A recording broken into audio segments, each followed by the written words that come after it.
Welcome back to another episode of Rock Boys Football. Ryan Day, the Ohio State Buckeyes, an absolute heater on the recruiting trail, this time going back to the 2024 class in a late addition to the 2024 class. And edge rusher Dominic Kirks from the state of Ohio was previously committed to Washington, obviously, with Kalen DeBoer moving over to Alabama, backs off his commitment, signs with the Ohio State Buckeyes, and this is a very nice get late on in the process for Ohio State. And you take a look at that 2024 class for Ohio State, they probably wanted to add one more edge rusher to that 2024 class, and they land kind of a high upside edge rusher that kind of falls right into their lap with Kalen DeBoer leaving for Alabama.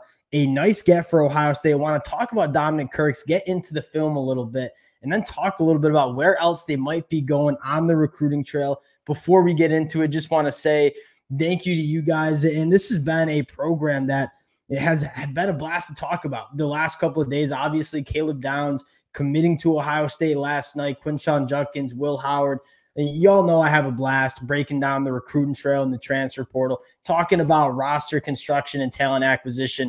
The amount of support you guys have shown, it really does mean a lot. If y'all do enjoy the content, consider subscribing to the channel. And without further ado, let's get into Dominic Kirks. And I think the first thing I want to say about Dominic Kirks is I'm excited about the upside that he has. And this is kind of a nice take for Larry Johnson and Ohio State in terms of this is a guy that you don't need to rely on year one. He's a guy that has a basketball background, hasn't played a ton of football until his sophomore, junior, and senior years of high school. A guy that grew up playing basketball, and you see that with the length that he has as a senior. You see flashes of him using the power and length in his hands to really just be a game wrecker. You want to see it on a little bit more of a consistent basis, and that's probably what excites me the most, right? Getting him into the program, not necessarily having to rely on him in 2024 because you have guys like Jack Sawyer and JTT coming back and giving him that redshirt year to kind of develop and kind of come into his own because he's a raw prospect, but the upside that he has I think is really, really exciting because you can't really teach the stuff that he's coming in with, right? You can teach the technique. You can teach him how to use those hands. You can't teach the length that he has. And as a former basketball player, you can tell why he spent a lot of time on the hardwood because he has a ton of length. He's a very fluid mover. And now on the football field, still trying to kind of figure out how to use that length and use that technique. Really excited to see his development over the next couple of years. And when you look at Ohio State in that 2024 class, this is a nice take, right? It's a late take, obviously kind of falls right into your lap. But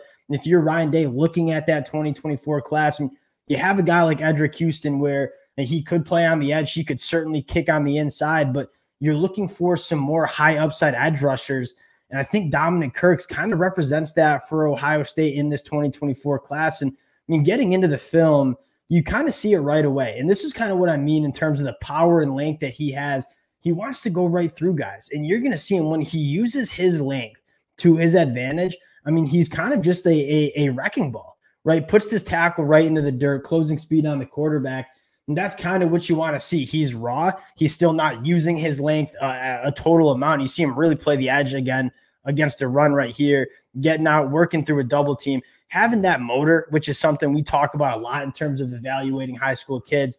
I like him a lot. He's not necessarily the burstiest, bendiest of players, although he does have some nice burst off the line of scrimmage. He's a guy that wants to collapse pockets. He's going to be a force in the run game with the wingspan that he has. You're going to see a little bit of bend and burst here. I mean, the combination of the length and the get off that he has, that's probably what excites you. You have the ability to use that length, go right through tackles, but you also have the length to kind of work tackles on a nice little drag here, get your hands up in the passing lane. He's kind of just a wrecking ball. And I think that's what excites you the most if you're an Ohio State fan, with a ton of upside to further get developed. Again, nice little burst and bend for someone who is 6'4 plus, 255 pounds. And you take a look at the Ohio State class in 2024, you probably were looking for another like high upside edge rusher, right? You have Edric Houston, 6'3", 270 pounds. I'm kind of interested. One, massive to keep him from Alabama late in that cycle. I'm interested to see how they use a guy like Edric Houston because I certainly could see him getting up to 300-ish pounds and moving on the inside. And you scroll down and there's not a ton of that high upside edge rusher in this 2024 class. It is a very, very good class, but kind of a position group that they might have lacked. And so you see this guy in Dominic Kirks kind of fall right into your lap and say, this is a guy that is worth getting into the program, putting a kind of developmental tag on him. And let's see what we have going into the 2025 and 2026 season. You have plenty of freshmen in this class that are going to play early for Ohio State, right? Obviously, a guy like Jeremiah Smith. I think Aaron Scott, I mean, it's a loaded cornerback room this year, but Aaron Scott's probably a guy that gets on the field in 2025. Now, the last conversation we got to have is the quarterback room. And obviously, you have Aaron Nolan coming in, but there's a lot of buzz for the Ohio State fans that are following the recruiting trail. There's a lot of buzz around former five-star quarterback Julian Saain, who was committed and signed to Alabama, now in the transfer portal. Obviously, with Nick Saban retiring, you kind of thought USC would be a player since they didn't take a quarterback in the 2024 class. Ohio State wasn't necessarily the name that popped into my mind when Julian Saain hit the portal, because they already have Aaron Nolan. I think they like Aaron Nolan. But it sounds like Ryan Day and Ohio State are going to make a run and are probably in the inside track for quarterback Julian Saain. And this would be one of those takes that, yeah, you have Aaron Nolan. Your team's not going to get worse grabbing Julian Saain. That's probably what it boils down to. Again, the composite rank and the #1 quarterback in the class of 2024. So much to like about Julian Saain. I remember talking about Julian when he committed to Alabama his senior year. I mean, you turn on the film of Julian Saain, and we might be breaking down this commitment relatively soon, so we'll kind of get into it a little bit more if and when it happens. But to kind of give you a little background on Julian Saain, a guy that as a senior threw for over 2,300 yards, 24 touchdowns to 1 interception. And that is probably after watching a lot of high school guys and kind of following the recruiting trail for the last couple of years, I can't remember a quarterback that is coming out of high school with that much efficiency. Completed 75% of his balls. He's extremely accurate, has the arm talent to spray it everywhere you want on the football field. But most importantly, he makes the good decisions. He's an extremely polished quarterback. And I mean, Ryan Day has a very easy job to sell to quarterbacks, right? Obviously, the development of quarterbacks has been top-notch at Ohio State. And then you have guys like Jeremiah Smith, Mylan Graham, Carnell Tate in the 2023 class, Brandon Innes.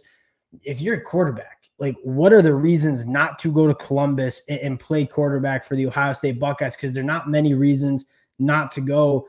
And Julian Saain, I mean, it's a good problem to have. You grab Julian Saain and Aaron Nolan in the 2024 class, and you're suddenly looking at this quarterback room, the future of this quarterback room, and saying, this is an extremely bright future. So I get the tension between Aaron Nolan and Julian Saain, but I mean, Ryan Day wants quarterbacks that are willing to come in and compete. And what was the big kind of knock that we had with Kyle McCord is he did not want the competition. He did not want to get pushed. Julian Saain sees Aaron Nolan already committed to Ohio State, enrolled in Ohio State, and said, I'm willing to come in and compete for a job. And I think that's probably what excites you the most about Julian Saain is this is not a guy that is going to get scared off by competition. He believes in his ability and what he can do on the football field.